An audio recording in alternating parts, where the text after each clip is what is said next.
देखिए, मैं कोई भविष्यवक्ता नहीं हूँ, नहीं मुझे ग्रह ज्योतिष का इतना पता है, लेकिन फिर भी आज जो भविष्यवाणी मैं करने जा रहा हूँ, हो सकता है कि कुछ आने वाले समय में, कुछ महीनों में या कुछ साल के अंदर ही वो भविष्यवाणी आपको सत्य साबित होती हुई दिखे।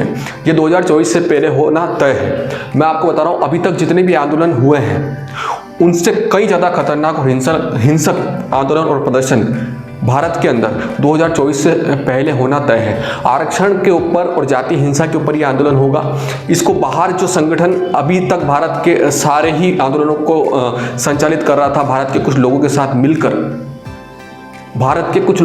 मिलकर वही इसे तय करेगा, वही इसे बनाएगा। और इस आंदोलन का मूवमेंट इतना खतरनाक होगा कि हो सकता है कि जो भारत की हम दुहाई देते आ रहे थे, हिंदुत्व की जो दुहाई देते आ रहे थे, उसको कई ज़्यादा हद तक प्रभावित करें। ये मैं कोई हवाई में बात नहीं कर रहा हूँ। इस वीडियो को आप अंत तक देखें, आपको पूरी जो सच्चाई है वो समझ में आ जाएगी। और अगर आपको समझ में आ जाए तो इस वीडियो को लाइक करें और जितना हो सके उतना शेयर करें। मैंने आपको मेरी पहली वीडियो में बताया था कि एक ऐसा संगठन है जो भारत के ऊपर बड़ी पैनी नज़र लगाए हुए हैं और वो भारत की जो ये हिंदुत्व की आवाज़ है, ये जो सरकार, इसके खिलाफ कई समय से काम कर रहा है और इसको ख़त्म करने की वो कोशिश कर रहा है। सब कुछ जानेंगे इस वीडियो में, आप अंत तक बने रहें। जय श्री राम, जय बाबा साहब। मैं विक्रम कुमार बागड़े उपस्थित हूँ आपके सामने वापस से। आपने मेरी पिछली वीडियो में देखा होगा कि मैंने कोरोना संबंधित एक बात कही थी, जिसमें मैंने ये कहा था कोई एक ऐसी अदृश्य शक्ति, एक ऐसा अदृश्य संगठन जो काफ़ी समय से भारत की जो वर्तमान राजनीतिक व्यवस्था है उसको प्रभावित करने की कोशिश कर रहा है।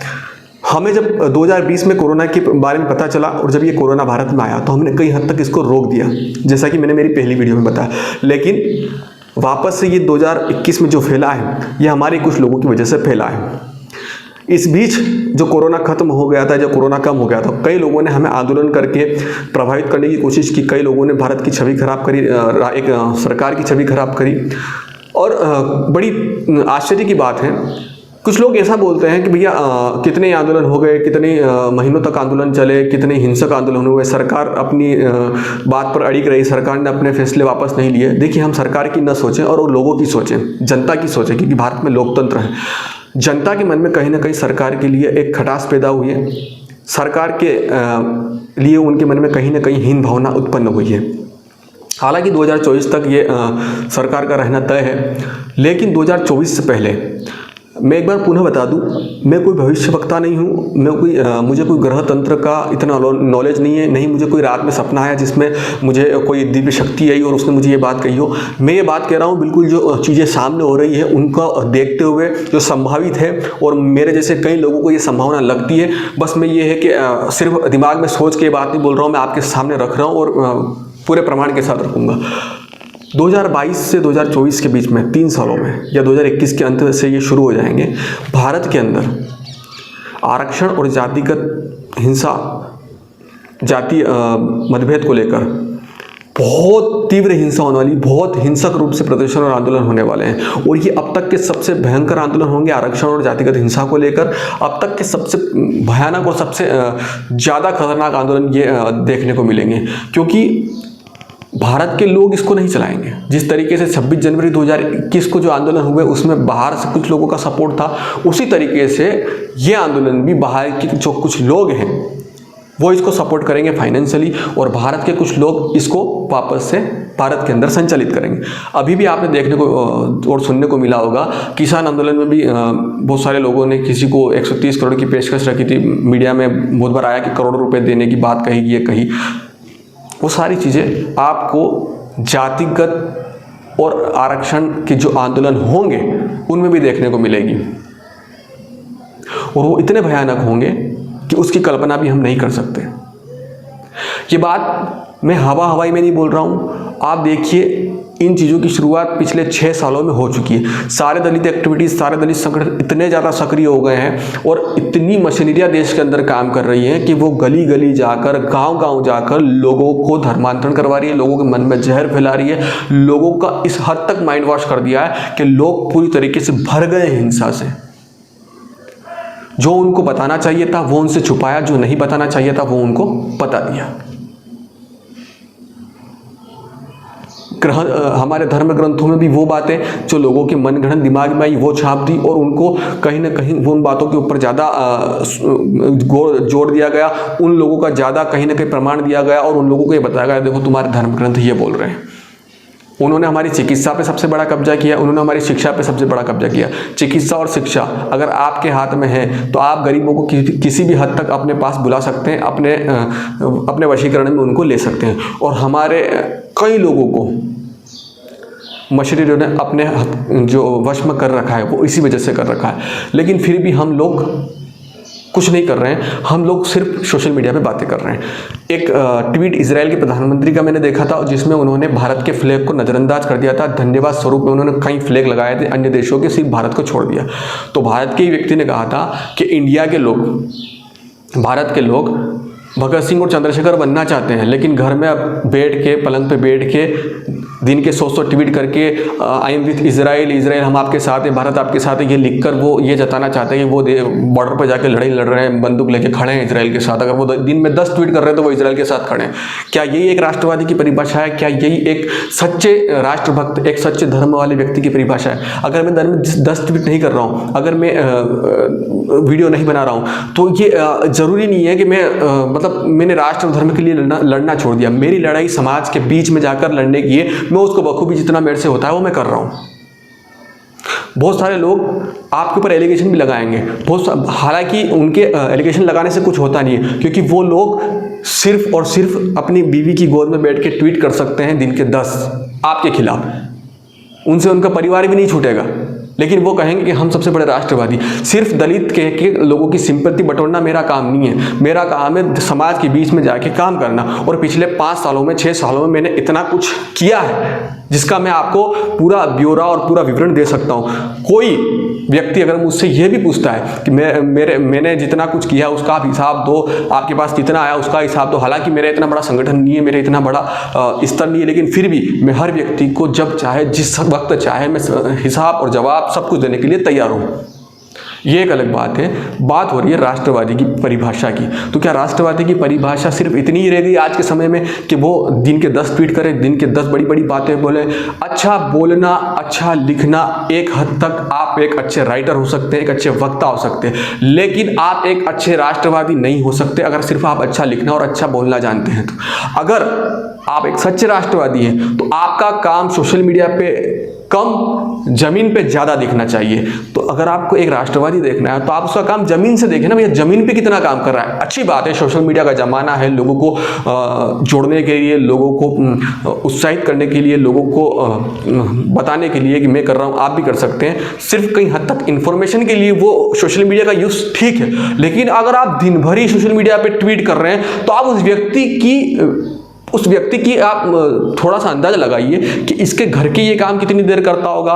समाज की बात तो अलग, राष्ट्र की बात तो अलग, धर्म की बात तो अलग। ये व्यक्ति जब दिन रात ही ट्वीट कर रहा है, 10 दिन के 10 ट्वीट कर रहा है, तो ये भैया समाज और राष्ट्र के लिए कौन सा काम कर रहा है? भैया तुझसे काम पूछेंगे तो तू एक फोटो भी नहीं डाल पाएगा कि तूने ये काम किया, वो काम किया।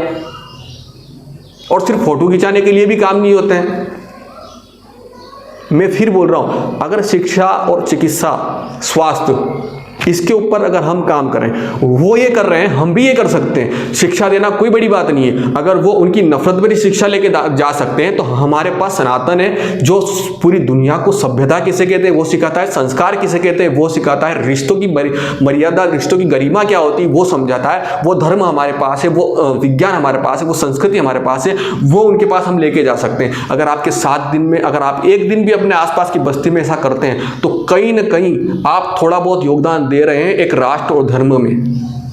आपको सिर्फ इतना करना है, क्योंकि इस देश में एक ऐसी संगठन जो पूरी दुनिया को कंट्रोल करने की ताकत रखता है। मैं बार बार उस संगठन का नाम लूँगा, उस संगठन का नाम लेना भी मेरे लिए बहुत ज़्यादा हानिकारक हो जाएगा। मैं पहले ही बहुत विवादों में घिरा हुआ हूँ और मैं नहीं चाहता कि मैं और मेरे लिए समस्याओं को बढ़ा दूँ। हालांकि मेरे साथ जो हो रहा है मैं यहाँ बयान नहीं कर सकता, लेकिन मैं आपको बता रहा हूँ कि उसके लोग इस भारत के अंदर काम कर रहे हैं और वो आने वाले समय में बहुत ज़्यादा तरीके से, मतलब मुझे कोई सरकार से अपनत्व नहीं है, मुझे सरकार से प्यार नहीं है, मुझे मेरे हिंदुत्व से प्यार है, मुझे मेरे धर्म से प्यार है। उस धर्म के लिए मैं बात कर रहा हूँ कि जो पिछले 6-7 सालों में हिंदुत्व की लहर, जो हिंदुत्व की आवाज़ इस देश में उठने लग गई है, उससे कई लोग प्रभावित हैं, उससे कई लोगों को ये खटक रही है। तो उस चीज़ को कम करने के लिए, उस चीज़ को खत्म करने के लिए कई हद तक लोग गिर रहे हैं। हमने ये पिछले 6 सालों में किसान आंदोलन में भी देख लिया, CAA NRC के आंदोलनों में भी देख लिया, कोरोना के समय भी देख लिया, और अब जो आंदोलन होंगे वो इससे कई ज़्यादा खतरनाक होंगे। क्योंकि आप ये चीज़ समझिए, अब तक के जो आंदोलन थे वो बाहर के थे। जातिगत आंदोलन यानी कि सनातन धर्म के अंदर जो जातियां हैं उनके बीच में होने वाले हैं। मैंने ब्राह्मण राजपूत भी देख लिया, मैंने गुज्जर राजपूत भी देख लिया, मैंने यादव राजपूत भी देख लिया, यादव गुज्जर भी देख लिया, मैंने दलित ब्राह्मण भी देख लिया, दलित राजपूत भी देख लिया, मैंने स्वर्ण दलित भी देख लिया, मैंने हर तरीके का जो दौर अभी चल रहा है आपने भी देखा, मैंने भी देखा। लेकिन ये सिर्फ अब तक कहीं चिंगारी के रूप में हमको देखने के मिले थे। लेकिन एक बहुत बड़ी आग तय है कि 2022 से 2024 के बीच में लगना संभावित है, पूरी तरीके से तय है। इसको अगर रोकना है तो हमें सिर्फ चंद्रशेखर और भगत सिंह सोशल मीडिया पे नहीं बनना है। तो फिर इजराइल जिस तरीके से हमें झंडा अगर हमारा नहीं लगाता धन्यवाद स्वरूप में, तो फिर हमें हमारा दिल छोटा नहीं करना चाहिए, फिर उस समय भी दिल बड़ा रखना चाहिए कि वाकई में हमने सिर्फ और सिर्फ सोशल मीडिया पे 10 ट्वीट किए थे इजराइल को लेकर। उस तरीके से हम सनातन धर्म को लेकर, दलितों को लेकर 10 ट्वीट दिन के करते हैं। तो वो 10 ट्वीट जो आप दिन के करते हैं ना, वो करना छोड़ दीजिए। आप सिर्फ सप्ताह में एक दिन जाकर किसी परिवार को, किसी बस्ती में जाकर आप वो काम कर दीजिए जिससे आपकी आत्मा को खुशी मिले, जिससे आपको लगे कि हाँ मैंने राष्ट्र, धर्म और समाज के योगदान में अपना एक छोटा सा अंश प्रदान किया है। आप आर्थिक रूप से नहीं तो आप जाइए ना वहाँ, 1 घंटा उन बच्चों को बिठाइए, उन लोगों को बिठाइए, उनको बताइए सरकार ने किस तरीके से योजनाएं आपके लिए चला रखी है, किस तरीके से आपके नेता ही आपके सबसे बड़े दुश्मन बन रहे हैं, आपके यहाँ तक योजनाओं का फायदा नहीं पहुंचने देते। वो सारी चीजें उनको बताइए, उनको समझाइए। जागरूकता फैलाना ना आपको, सोशल मीडिया पे आप जागरूकता फैला देंगे। कई ऐसे लोग हैं, कई ऐसे गांव के लोग हैं जिनको अभी तक सोशल मीडिया का सही ढंग से यूज़ करना भी पता नहीं। वो अपने मतलब की चीज़ें देखते हैं यूट्यूब पे, बाकी एप्लीकेशन पे, वो ट्विटर फेसबुक पे इतना ज़्यादा नहीं देखते जितना ज़्यादा आप समझते हैं। उनको आप जाके व्यक्तिगत रूप से बैठिए, उनके पास 1 घंटा बैठिए, उनको बताइए, उनका अपने संस्कार, अपनी संस्कृति, अपने धर्म के बारे में बात करिए, उनके लिए जो योजनाएँ हैं, उनके लिए जो अच्छी चीज़ें हैं वो उनको बताइए। 2 बच्चों को आप साल भर में अगर पढ़ा सकते हो तो 2 बच्चों को आप पढ़ाइए। ये सारी चीज़ें करिए ना। मुझसे पूछेंगे मैंने कितना किया, तो आप आके देखिए जो मैं कर रहा हूँ वो आपको मैं मेरे जितने सोशल मीडिया अकाउंट उनसे मैं बता चुका हूँ और बताने की ज़रूरत भी नहीं है। अब मैं जितना कर रहा हूँ, अगर आपको आना है तो आप मुझसे मेरा नंबर लीजिए, मैं आपको बता दूंगा ये मैं कर रहा हूँ। आप शुरुआत तो कीजिए, लोग करेंगे, किसी से सहयोग भी लेना पड़े सहयोग लीजिए, आप जिससे सहयोग ले सकते हैं उससे सहयोग लीजिए, लेकिन आप मदद करिए। आपका काम भी दिखना चाहिए। फिर आपके ऊपर लोग सवाल भी खड़े करेंगे, लोग आपके ऊपर एलिगेशन भी लगाएंगे, और ये वो लोग होंगे जो अपनी बीवी और अपने बच्चों को छोड़ नहीं सकते, उनके घर में बैठ के जो सिर्फ हिंदुत्व की ट्वीट करेंगे, 10-10, 50-50 ट्वीट करेंगे। ये वो लोग हैं, उनकी परवाह मत कीजिए, उनका काम ही यही है। वो लोगों को गुमराह कर रहे हैं। स्वयं मैंने ऐसे बहुत सारे लोग देखे हैं जो सिर्फ दलित बोल के हाय दलित बोल के लोगों से फॉलोअर बढ़ाने के लिए नीचे कमेंट करते हैं, हमें फॉलो करिए, ये करिए। दिन रात सोशल मीडिया पे इसलिए लोग हैं, इसलिए लोग नहीं है कि राष्ट्र और समाज में उनका कुछ योगदान भी जाए, वो इसलिए कि उनका अकाउंट बढ़े, उनके फॉलोअर बढ़े। लोग इसलिए काम कर रहे हैं। कई लोग हैं ऐसे जो खुद को दलित, खुद को बेचारा, खुद को मैं गांव से हूं, मैं किसान हूं, मैं ये हूं, ये कह के सिर्फ हमारी भावनाओं के साथ चल रहे हैं। क्योंकि हिंदुस्तान एक ऐसा देश है जहां लोग दिमाग से कम अपने दिल की भावनाओं से ज्यादा काम लेते हैं, तो वो लोगों का फायदा उठा रहे हैं। आप उनकी तरफ ध्यान दीजिए ही मत। जो आपके ऊपर आप सही है ना, आपको लगता है, आप अपनी अंतरात्मा से पूछिए, आपको लगता है आप सही है, आप काम कर रहे हैं, तो आप करते रहिए। यही एकमात्र तरीका है संभावित आंदोलनों और हिंसा को रोकने का। क्योंकि मशीनरी वाले इतना नहीं सोचते, मशीनरी वाले अपने मिशन में लगे हुए हैं, दिन रात लगे हुए हैं, और वो कई हद तक, इस हद तक लगे हुए हैं कि वो भारत में, मैं कुछ बोलूँगा नहीं, आने वाले समय में इतना कुछ कर सकते हैं वो, जिसकी हम कल्पना भी नहीं कर सके। उनके पास शिक्षा और स्वास्थ्य दोनों उनके हाथ में है। तो जितना हो इस वीडियो को वायरल करें और अपने अपने स्तर से कमर कस के भगत सिंह और चंद्रशेखर की जो देश हित में लड़ाई थी उसको दोहराने की कोशिश करें। धन्यवाद।